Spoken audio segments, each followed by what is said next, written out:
Sadgurunath Maharaj Ki Jai, and welcome to Jagadambe Reads the Holy Books of India, ShrimadBhagavatam161.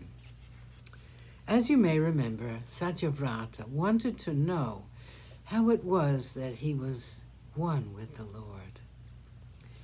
In his infinite kindness, the Lord took it upon himself to teach Brahmavidya to Satyavrata.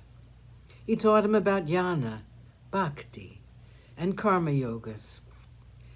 During the play of the Lord in the waters, Narayana, in the form of a fish, fought with the asura Hayagriva and restored the Vedas to Brahma at the end of the pralaya. Satyavrata was born as Shradadeva, the son of the sun, Vivasvat, and became the Manu for the Manvantara, which is Vivasvata Manvantara. 102. Markandeya the Bhargava. When Ugrasvava was recounting the Bhagavata as related by Shuka to Parikshit, Shonaka had a sudden desire to know about Markandeya, and so he interrupted the narrator and said, "My lord, a doubt has assailed me.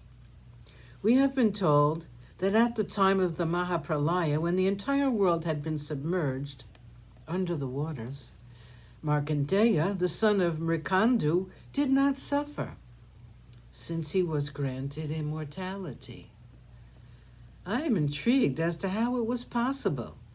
As far as I know, this Markandeya has been born in our clan, the clan of the Bhargavas.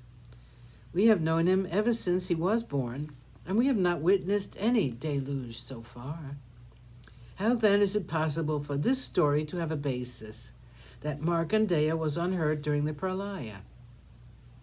We've also heard that on the waters of the ocean he saw the Lord, in the form of a child lying on an ashwata leaf, with his lotus hands holding the great toe of his lotus foot to his lips, with a smile of contentment lighting his face.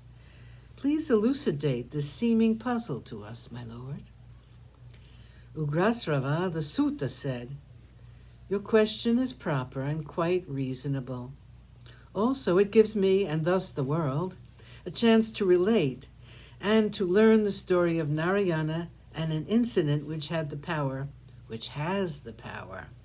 to rid the mind of all the Maya and the ignorance, which is the predominant feature of Kali, the fourth quarter of time." Markandeya, the son of Mrikandu, was initiated into the Gayatri by his father, by the sacred thread being placed on his shoulder. The young boy was intent on mastering the Vedas and the Vedangas.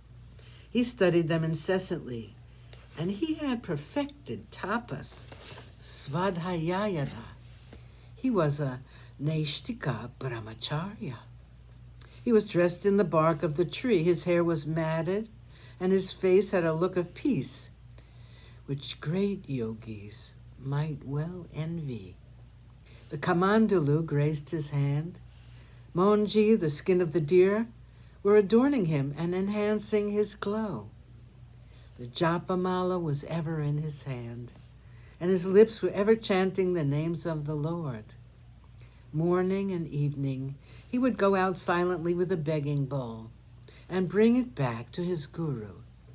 If he was given something by the guru, he would eat, or else he would starve.